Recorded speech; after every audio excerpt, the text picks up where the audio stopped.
એડમિશનનું કે બીજું કંઈ કામ હોય તો મોસ્ટ ઓફ એજન્ટ થ્રુ કરાવવું પડે છે અને ફોરેનમાં એજન્ટ થ્રુ કામ કરાવો એ બહુ રિસ્કી હોય છે.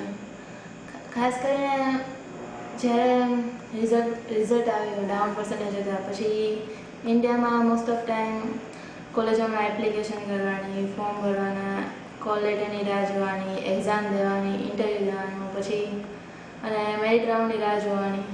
આ બધામાં કોલેજ જોતાં ક્યાંક વારો ના પણ આવ્યો હોય અને બધાની માહિતી મેળવતા ઘણો ટાઈમ વેસ્ટ થઈ ગયો હતો. અને ફોરેનમાં મેડિકલ કોલેજમાં કેવું લર્ન કરાવે છે એ પણ જોવું પડે છે. તેમાં એના માટે સ્ટુડન્ટના એક્સપિરિયન્સ ને બધું લેવામાં પણ ટાઈમ જતો હતો, કારણ કે ખાલી ડિગ્રી લેવાથી તો કામ નથી, જોડે સરખું ભણવું એ પણ વધારે જરૂરી છે. તો એમ કરતાં ઘણો બધો ટાઈમ વયો ગયો હતો. અમે હું લેટ હતી એડમિશન માટે. તો એમાં ઈમા એજ્યુકેશનનો કોન્ટેક્ટ હાથમાં આવ્યો. એવા ઘણા એજન્ટોના પહેલાં કોન્ટેક્ટ મળ્યા હતા, પણ જ્યારે બધાની તપાસ કરી ત્યારે એ બધું ખોટું હતું ને ક્યાંક નહોતું પણ સારું, ખાલી પૈસા કમાવા માટે કામ કરતા હતા. જ્યારે ઈમા એજ્યુકેશન સાથે કોન્ટેક્ટ થયો ત્યારે એ લોકોએ જેટલા સ્ટુડન્ટને મોકલ્યા હતા ભણવા માટે એ લોકોનો અમે કોન્ટેક્ટ કર્યો હતો.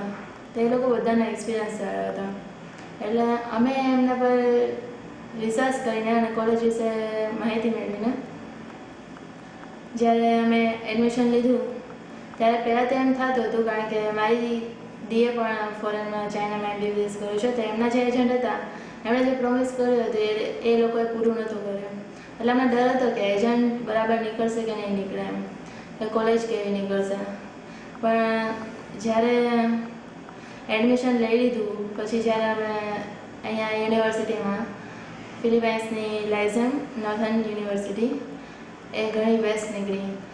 ઇવન જે એજન્ટનું નામ છે પ્રગર્સન અને આયુષનો મેમ, એ લોકોએ જેટલા પ્રોમિસ કર્યા હતા એ બધા તો પૂરા કર્યા જ હતા, પણ ઉપરાંત વધારાની જે સિમ્પથીને બધું દીધું હતું એમણે.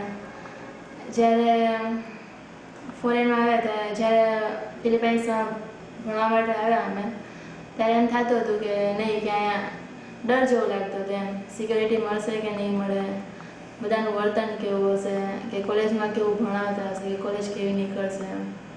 પણ પ્રખર સર હંમેશા જોડે રહ્યા છે. એમણે અહીંયા અમને રહેવા માટે ઘર ખરીદી દીધું છે.